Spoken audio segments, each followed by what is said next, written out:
Pray to Sri Ramakrishna for the welfare of the whole humanity. Shanti. Hari Om Tat Sat. Om Stapakaya cha dharmasya Sarvadharma Swarupine Stapakaya cha dharmasya Sarvadharma Swarupine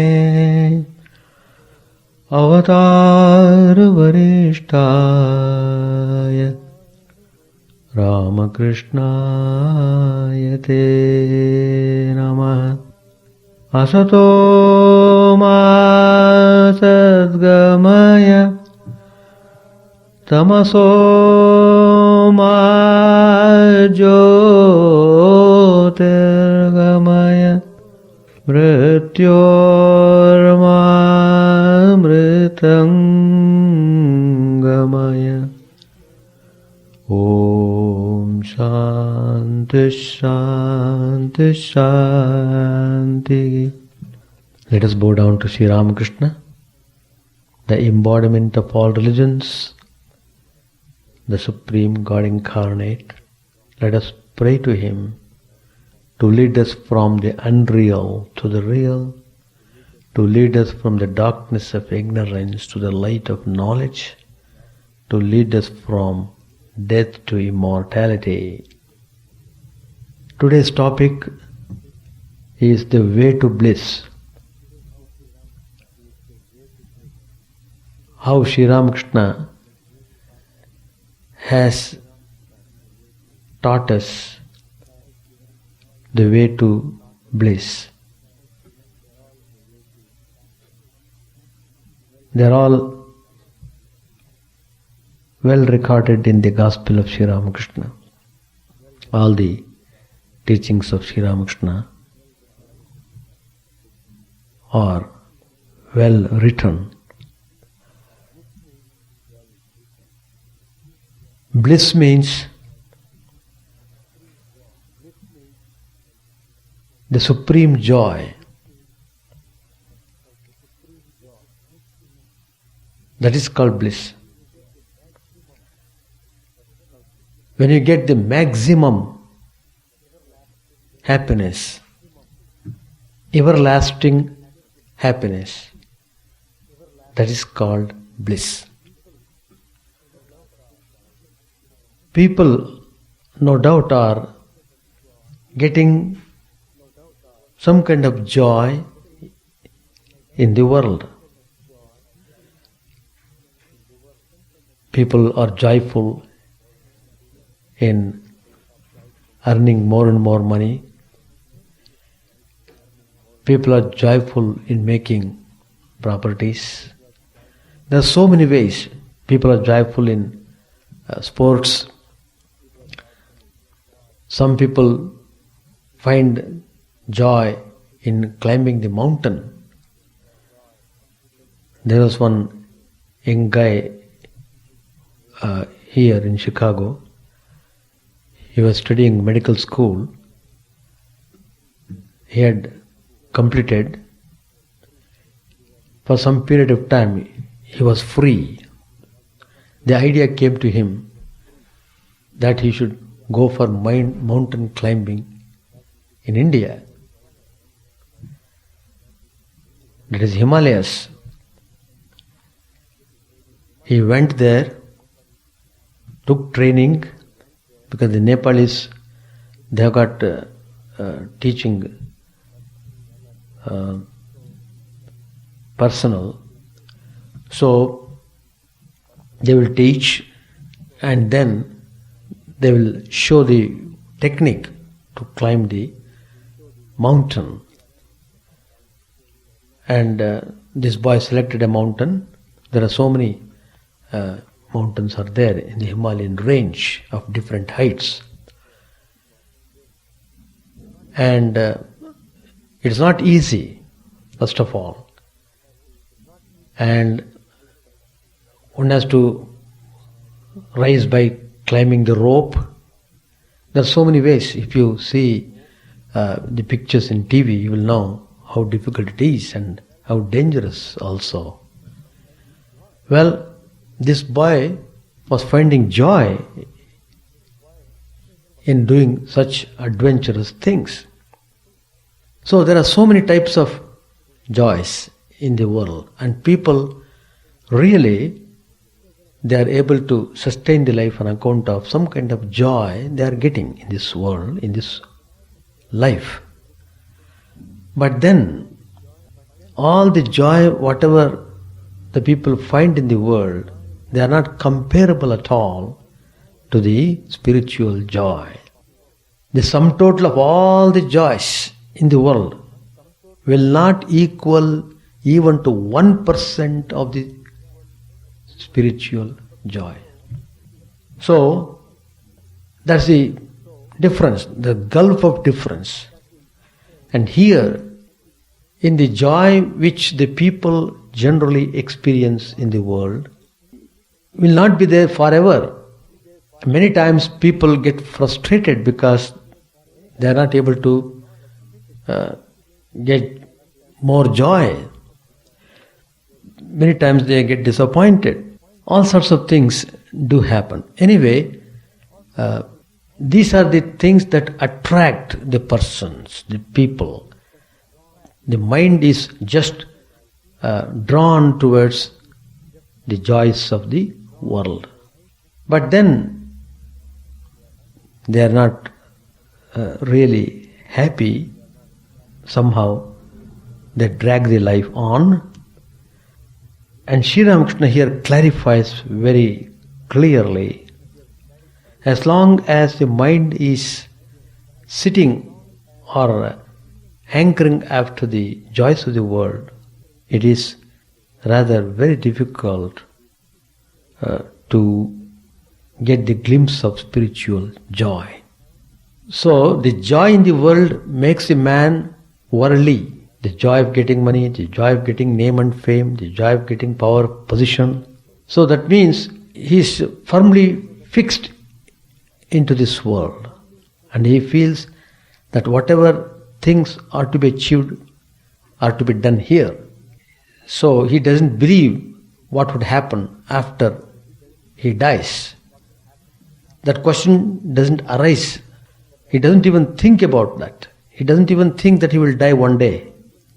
They keep on becoming more and more worldly, more and more worldly. Even after retirement, they become more worldly than they were before. At least when they were quite young, they would devote part of time for devotional practices. But when they become retired, they feel the whole time is with them, so they indulge in all sorts of things which make them more worldly than before. Anyway, Sri Ramakrishna puts it in one phrase. What is worldliness?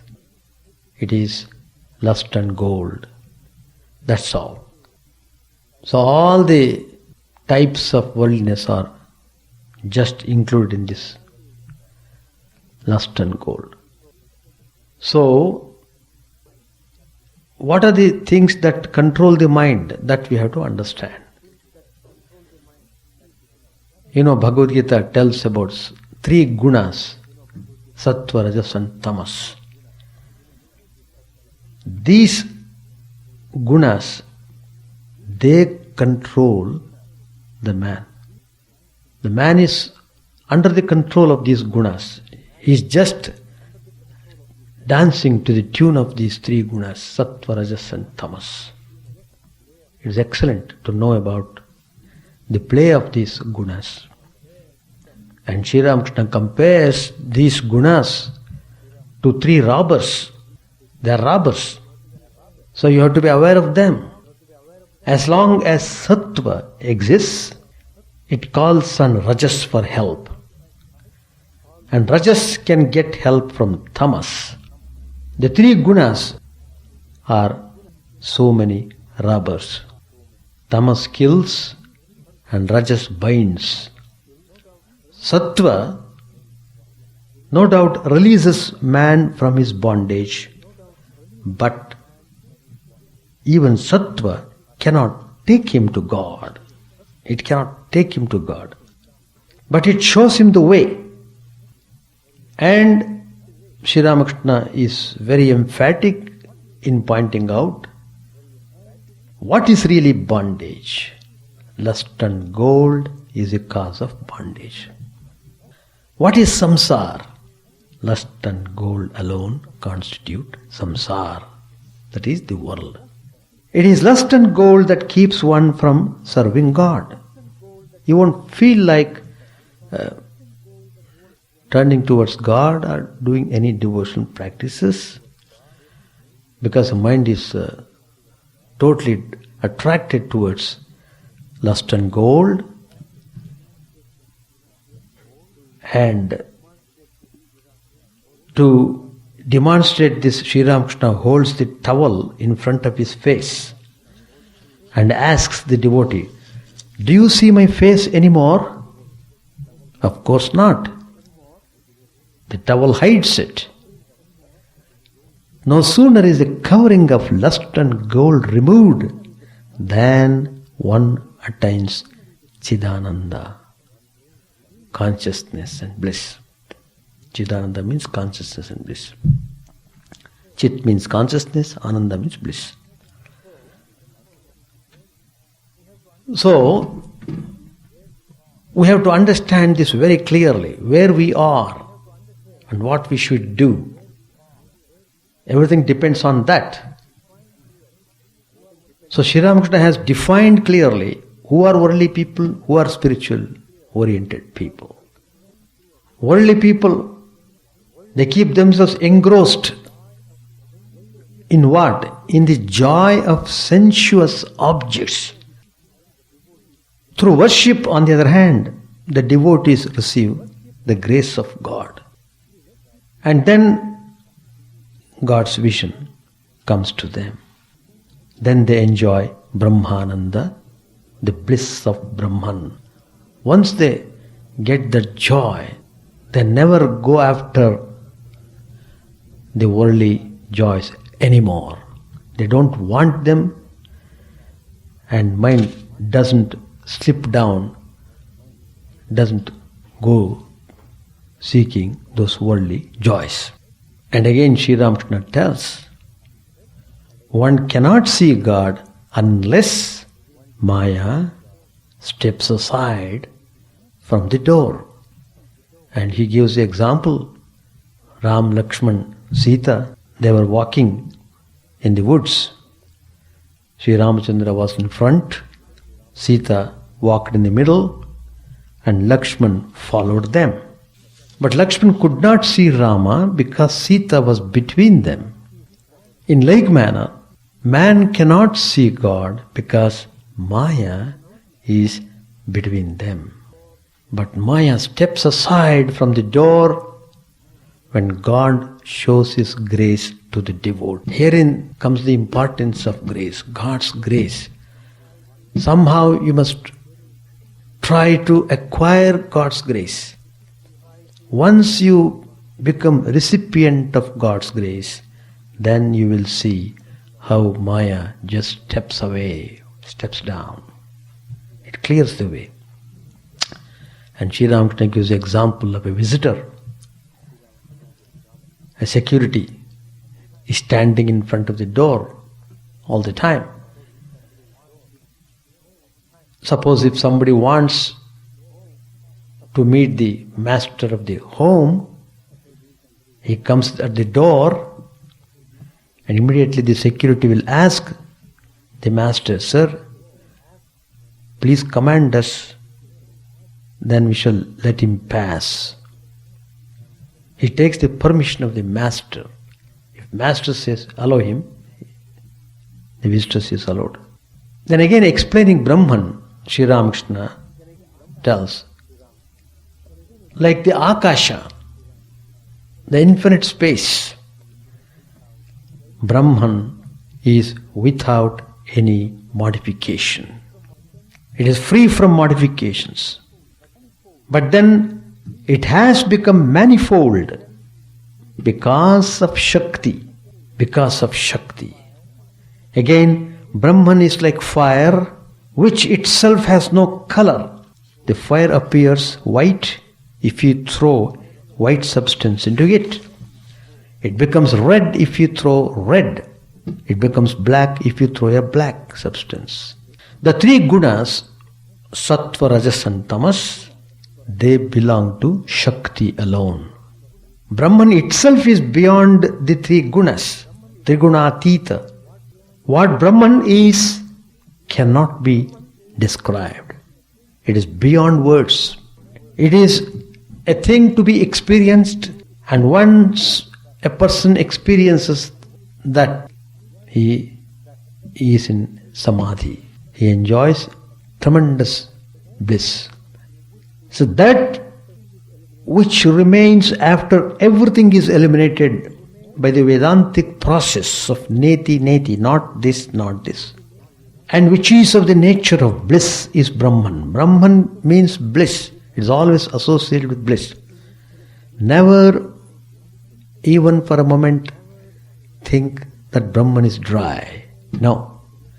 It is full of bliss. That's why people hanker after that.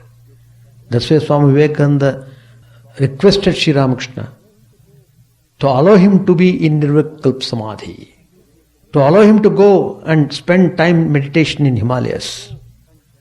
He just loved to meditate. Within few seconds, you totally lost all outward consciousness and absorbed in that tremendous joy of Brahman. Once in Belur Math, Swami Vivekananda and Girish Chandra Ghosh, a great devotee of Sri Ramakrishna, both were sitting in meditation for some time under a tree. The tree is still there. Anybody going to Belur Math can see that. It's a famous tree. It has got great things associated with it. Many Swamis meditated on that place. After some time, Girish Chandra Ghosh could not sit. He opened his eyes and wanted to see what Swami Vivekananda was doing. But Swami Vivekananda was sitting straight and face totally serene and peaceful. And but then he saw the whole body was covered. Swamiji's whole body was covered as if by a black rug. What is that? His body was covered by mosquitoes. Thousands of mosquitoes have punching his body. Still Vivekananda was not aware. Still his body was not shaken. That was stunning to Girish Chandra Ghosh. He could not believe, what is this? Can a person meditate like that? He is a master yogi. That's why Sri Ramakrishna ji describes Vivekananda as Yatiraja, the king among the monks. Control means 100% control. So he knew by his experience, and he did not want to come down from that blissful state. So he requested Sri Ramakrishna to allow him to be in that Nirvikalpa Samadhi. But Sri Ramakrishna said, no, you have come here with a special mission. After doing that, then you will certainly go into Nirvikalpa Samadhi. But now, you have got a mission. You have to make known the glory of Vedas, the nature of Atman. You must give this Vedantic truth to everyone in this world. People are ignorant and suffering. So, you have to work for the humanity. Sri Ramakrishna gives a story. There was a certain person. He had two sons. Both were very bright. And he sent them to study under a teacher. And these boys went. That was a practice in olden days when they are quite young. You can say they are kids. They were sent to the teacher so that they can learn something about the spiritual ideas, knowledge of Brahman. After a few years, both the sons returned from their teacher's home. And they bowed low before their parents. And father was very happy to see their sons back home after the tuition with the teacher. he wanted to measure the depth of their knowledge of Brahman, what they have understood by Brahman. Because the father himself was a very great Rishi. He knew what Brahman is, that it cannot be described in words, it can only be experienced, and it is the experience of tremendous bliss. So he questioned first the elder one of the two. Well, my child, you have studied all the scriptures under the teacher, you have stayed with the Guru for so many years. Now tell me, what's the nature of Brahman? What have you learned? Immediately the boy began to explain. He recited various quotes from the scriptures, from the Upanishads. The father did not say anything, he just kept silent. After this boy finished his answer, the father asked the second one, the younger one, well, you tell me, what is your definition of Brahman? The boy heard it very clearly. He looked at the father and then he remained silent and stood with eyes cast down. No word escaped his lips. The father was immensely pleased and said to the boy, my child, you have understood a little of Brahman. Little of Brahman. So what it is cannot be expressed in words. So this is the bliss which Sri Ramakrishna wanted, that all the spiritual aspirants must aspire for. And it is possible to experience that bliss in this world, provided your mind is not running after the joy of the world. On the other hand, it turns towards the joy of God. See, I had seen one of our Ramakrishna monks in Haridwar. I had gone there. It was so surprising for me to see one Swami, a whole day, every day, months and years, his whole life, morning to evening, he will be just spending time in worshipping God in his room. And I asked about the Swami with others. They said, yes, the Swami is like that. He loves to worship and keeps on worshipping. And I saw his face, tremendous peace on his face, and joyful expression, extremely polite. The kindness was overflowing through his face. The kindness, the love and affection were overflowing. And that austere life means simpler, very, very simple life. He never wanted anything, even in his room also. Nothing except a cot to sleep, that's all. Nothing else was there. His whole area was covered by articles of worship. Day and night he would worship and worship and worship. Archana. And he was getting tremendous joy. That's called Bhajanananda. Bhajana means worship. And I had seen another person, a very great, that is during my college days. I had gone to my parents' home, and there, nearby our home, there was a temple, Sri Rama temple, a very good temple, nice temple, 5 minutes walk, and we would go there very frequently. Whenever I go to the temple, I always see a person singing about Rama. Shri Ram, Jai Ram, Jai Jai Ram, Shri Ram, Jai Ram, Jai Jai Ram, Shri Ram, Jai Ram, Jai Jai Ram, with the symbol. He is not looking anybody. And he is not looking anybody, and he's just, probably he may be looking the pathway, otherwise he will stumble. He was making the pradakshina of the temple. Inside there is a place to go round, just outskirts of the temple. He would just keep on moving like that, all the time, repeating, Shri Ram, Jai Ram, Jai Jai Ram, Shri Ram, Jai Ram, Jai Jai Ram. Even though I remember his face very well, I was Really, I was so happy to see. Look at that person. He is not aware of people going, coming. He is not aware of anything. But afterwards, I don't know what happened to that person. Probably he might have seen, he might have the vision. He might have the vision of Sri Ramachandra. Quite possible. I saw his face, tears were flowing in torrents. Joy, tears of joy. Ram, Ram, Sri Ram, Jai Ram, Jai Jai Ram, Sri Ram, Jai Ram, Jai Jai Ram. Symbol, this big symbol, not ordinary, not simple one, big one, dub, dub.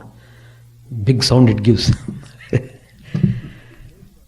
And that place was noted for Akhanda Ram Japa. That is the Brahma Chaitanya Mandir. Brahma Chaitanya is very famous saint. Gondavali in Maharashtra. Very famous saint. That temple is associated with him. In fact, they had a small statue of Brahma Chaitanya. He was a great devotee of Rama. And just he was Akhanda Japa, he was completely doing. So, that's the thing. Where do you find any parallel for this spiritual joy? It's not possible. So, we must aspire. If you are really aspiring for happiness, aspire for the bliss of God. And your aspiration is fulfilled only when you turn away from the worldly things and take active interest, positive interest in spiritual practice. Be very sincere and determined in your practices. Determination is very important to expect any progress in spiritual life. So, this is the way of introduction I have given today. The same topic I will continue next Tuesday. Page 653. Sri Ramakrishna said to Mahima, you explain Om with reference to A, U, Ma only. Mahima said, A, U, A, U and M mean creation, preservation and destruction. Sri Ramakrishna said, but I give the illustration of the sound of a gong, tam, and the casual merge in the great cause. But I give the illustration of the sound of a gong, tom, T-O-M. It is the merging of the Leela in the Nitya, the gross, the subtle, and the causal merge in the great cause, waking, dream, and deep sleep. Merge in Turiya. The striking of the gong is like the falling of a heavy weight into a big ocean. Waves begin to rise. The relative rises from the absolute, the causal, subtle, and gross bodies appear out of the great cause. From Turiya emerge the states of deep sleep, dream, and waking. These waves, arising from the great ocean, merge again in the great ocean, from the absolute to the relative, and from the relative to the absolute. Therefore, I give the illustration of the gong's sound, tom. I have clearly perceived all these things. It has been revealed to me that there exists an ocean of consciousness without limit. From it comes all things of the relative plane, and in it they merge again. Millions of Brahmandas, millions of Brahmandas rise in that Chidakasha and merge in it again. All this has been revealed to me. I don't know much about what your books say. Mahima said, those to whom such things were revealed did not write the scriptures. They were wrapped in their own experiences. When would they write? One needs a somewhat calculating mind to write. Others learned these things from the seers and wrote the books. Master said, worldly people ask why one does not get rid of attachment to lust and gold. That attachment disappears after the realization of God. If a man once tastes the bliss of Brahman, then his mind no longer runs after the enjoyment of sense pleasures or wealth or name and fame. If the moth once sees the light, it no longer goes into the darkness. Some friends said to Ravan, you have been assuming different forms for Sita. Why don't you go to her in the form of Rama? Ravan replied, when I contemplate Rama, even the position of Brahma appears insignificant to me, not to speak of the company of another man's wife. How could I take the form of Rama for such a purpose? All worship and spiritual discipline are directed to one end alone, namely, to get rid of worldly attachment. The more you meditate on God, the less you will be attached to the trifling things of the world. The more you love the lotus feet of God, the less you will crave the things of the world or pay heed to creature comforts. You look on another man's wife as your mother and regard your own wife as your companion in spiritual life. You will get rid of your bestial desires and acquire godly qualities. You will be totally unattached to the world.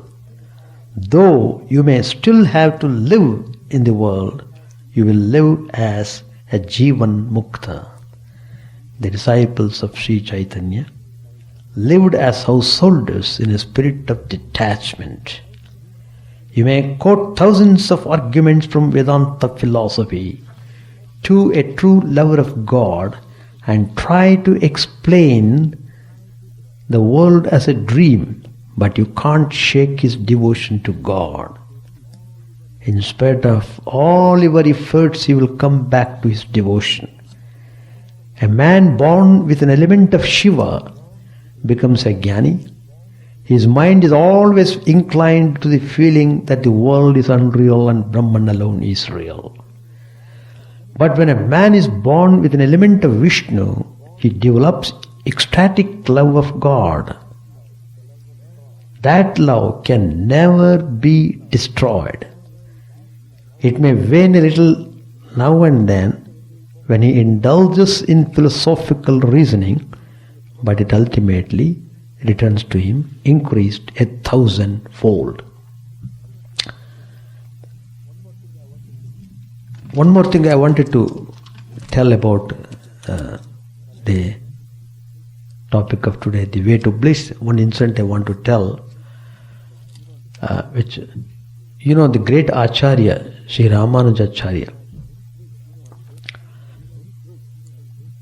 very great, a realized saint like Shankara. One day he was coming towards the temple, Parthasarathi temple. I have seen the temple in the Kanjivaram. And he would talk to God every day. One day he was coming, on the way he saw a man totally involved. His whole attention was on a woman with whom he was going. He was totally involved. I mean, he was not aware of anything happening around him. His whole being was involved in looking about that woman and talking with her in all possible ways and etc. And Ramanuja saw that. He felt highly sympathetic Well, see how that is the quality of the holy people. Ahetu kripa sindhu. There's just the ocean of compassion. There's no reason for them. They simply go and show their grace. And here Ramacharya, when he saw that, those young boy and girl going like that, Ramacharya approached them. To their surprise, they were totally worldly, and here the saint is going towards them and talking very affectionately. Well, both of you are involving yourself so much in love talks and things. You are doing all these things just to have some kind of happiness, is it not? Come, I will show you. I will take you to a place where you will have more happiness than what happiness you are having here. That was a news to them. How can it be possible? They thought that was the highest happiness. The youthful boy and the youthful girl. But Ramacharya is telling, I will give you, I will show you, come on. He took them to the temple.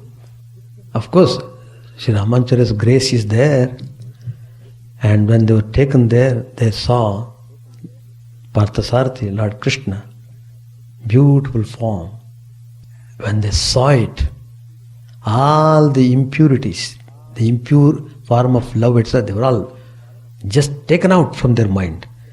From that moment onwards, they become staunch devotees of Sri Ramanuja. Staunch. From that time onwards, they became totally spiritual, not half and half. Totally. Of course, if you read Ramanuja's life, it's a very nice. Ramakrishna Kathamrita ji has written the life of Sri Ramanujacharya. It is available in our bookstore, in our library also. Please read that. How nicely this incident comes there. Afterwards, their joy was different. Up to that point, they had worldly joy. From this point onwards, they are enjoying spiritual joy. And they are always joyful. There is no frustration at all. So that I wanted to tell that incident. Chant the name of the Lord and His glory unceasingly, that the mirror of the heart may be wiped clean and quench that mighty forest fire, worldly lust, raging furiously within. O name streamed down in moonlight on the lotus heart, opening its curve to knowledge of thyself. O self, drowned deep in the waves of His bliss, tasting His nectar at every step, bathing in His name, that bath for weary souls. Various are thy names, O Lord, in each and every name thy power resides. No times are set, no rites are needful for chanting of thy name. So vast is thy mercy, how huge then is my wretchedness, who find in this empty life and heart no devotion to thy name. O my mind, be humbler than a blade of grass, be patient and forbearing like a tree, take no honor to thyself, give honor to all, chant unceasingly the name of the Lord. O Lord and soul of the universe, mine is no prayer for wealth or retinue, the playthings of lust or the toys of fame. As many times as I may be reborn, grant me, O Lord, a steadfast love for thee. A drowning man in this world's fearful ocean is thy servant, O sweet one. In thy mercy consider him as dust beneath thy feet. Ah, how I long for the day when an instant's separation from thee, O Lord, will be as 1,000 years, when my heart burns away with its desire, and the world without thee is a heartless void. Prostrate at thy feet let me be, in unwavering devotion, neither imploring the embrace of thine arms, nor bewailing the withdrawal of thy presence, though it tears my soul asunder. O thou who stillest the hearts of thy devotees, do with me what thou wilt, for thou art my heart's beloved, thou and thou alone. O Lord, lead us from the unreal to the real. Lead us from darkness to light, and lead us from death to immortality. May all be free from dangers. May all realize what is good. May all be actuated by noble thoughts. May all rejoice everywhere. May all be happy. May all be free from disease. May all realize what is good. May none be subject to misery. May the wicked become virtuous. May the virtuous attain tranquility. May the tranquil be free from bonds. May the freed make others free. May good betide all people. May the sovereign righteously rule the earth. May all beings ever attain what is good. May the worlds be prosperous and happy. May the clouds pour rain in time. May the earth be blessed with crops. May all countries be freed from calamity. May holy men live without fear. May the Lord, the destroyer of sins, the presiding deity of all sacred works, be satisfied. For he being pleased, the whole universe becomes pleased. He being satisfied, the whole universe feels satisfied.